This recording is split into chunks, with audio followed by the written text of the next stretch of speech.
qu'est-ce que le forex trading? Donc tout d'abord, avant de commencer quoi que ce soit, il faut que tu comprennes totalement ce que c'est, tu vois ce que c'est, à quoi ça sert, tout ça. Donc déjà, forex, ça veut dire foreign exchange.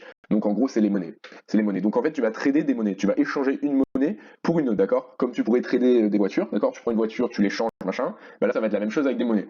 Et donc, en fait, le but, évidemment, ça va être de retirer des profits en changeant des monnaies comme ça. Donc, il y a pas mal de personnes qui comprennent pas trop en fait ce principe de acheter des monnaies, revendre des monnaies, d'accord? Mais il faut que tu y penses comme des actions, tu vois. Donc, une action d'entreprise, par exemple, si on va voir Apple, les actions d'Apple, voici. Donc là, tu peux voir les actions d'Apple, d'accord? On peut voir que ça a bien baissé, c'est bien remonté, tout ça. Donc là, ce que tu fais, imaginons que tu veux acheter Apple quand c'est ici, ce que tu fais en fait, c'est que tu achètes une petite portion de l'entreprise d'Apple parce que tu penses que l'entreprise d'Apple va, sa performance va être très bonne durant les semaines qui viennent ou les mois qui viennent. Du coup, tu veux faire partie de cette entreprise. Donc tu achètes des actions d'Apple pour les revendre plus tard. Donc tu achètes une petite partie de l'entreprise d'Apple parce que tu penses que ça va bien performer. Bah, en fait, les monnaies, c'est pareil, tu vois. Imaginons, là, on va sur euro-dollar, d'accord? Donc là, ce que tu fais, c'est que tu vas acheter, si tu veux acheter ça, c'est que tu veux en fait acheter une petite portion de l'économie de l'Europe. Et la petite portion de l'économie de l'Europe, comment tu l'achètes? C'est en achetant sa monnaie. Pareil pour le dollar, pareil pour tout ça, d'accord? Donc, il faut que tu le vois en fait comme une action. Ça marche exactement pareil que des actions, tu achètes une petite portion de l'économie.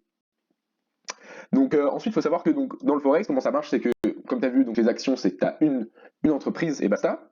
Mais les monnaies, en fait, vu qu'elles sont entre elles, tu vois, il faut bien que quelque chose ait une valeur. Par exemple, une action d'Apple, vu que c'est aux États-Unis, ça va être en dollars. Donc c'est une action versus le dollar, d'accord? Là, en fait, c'est pareil, mais vu qu'il y a plusieurs monnaies, il faut le préciser. Donc là, par exemple, on voit, donc c'est l'euro contre le dollar, US dollar.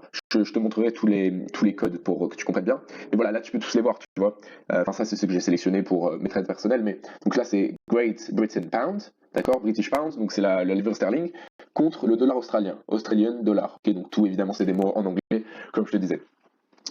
Donc ça, faut bien que tu comprennes en fait que ça marche par paire, mais on y reviendra plus profondément évidemment, et que 84% de tout l'argent qui est tradé dans le forex, c'est en dollars américains. Du coup, c'est une monnaie qui est hyper importante évidemment. Donc après évidemment le forex, il y a plusieurs façons d'y être, ok. La première qui est en fait le truc le plus instinctif, c'est le bureau de change, d'accord. Si quand tu voyages et que tu vas dans un autre pays, tu vas aller au bureau de change, changer ta monnaie.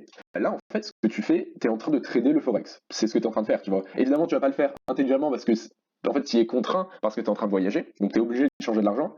Mais sinon, le principe, c'est exactement le même. C'est ce que tu es en train de faire, tu vois. Quand tu vas aux États-Unis en venant d'ici, tu vas, une fois que tu arrives là-bas, acheter des dollars en donnant tes euros. C'est-à-dire que tu vas vendre tes euros et acheter du dollar. Donc c'est comme si ça, en fait, tu le shortais. En gros, tu mettais de l'argent pour que ça tombe. Tu vends de l'euro pour acheter du dollar, ok. Donc, tu veux que ça tombe. Donc voilà. Donc ça, c'est la première manière d'y être. Mais évidemment, c'est pas comme ça que tu vas faire de l'argent. Tu vois, ça, c'est juste une manière que, pour échanger de l'argent quand tu voyages, des machins comme ça. Mais tu vas pas te faire de l'argent comme ça parce que les commissions sont énormes et voilà, faut te faire en cash, c'est un peu compliqué. Donc la manière de faire de l'argent, et c'est la manière que les banques utilisent, les traders, tout ça, c'est quand tu fais partie du marché financier, d'accord? Parce que tu en fais partie. Pourquoi tu peux te faire de l'argent comme ça? Premièrement, c'est parce qu'il y a un effet de levier, d'accord?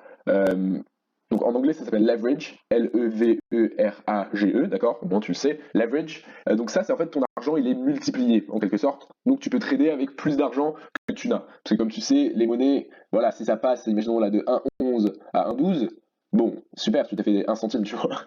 Donc c'est pour ça, pour que ton argent il soit un peu multiplié pour que tes retours soient conséquents, tu vois.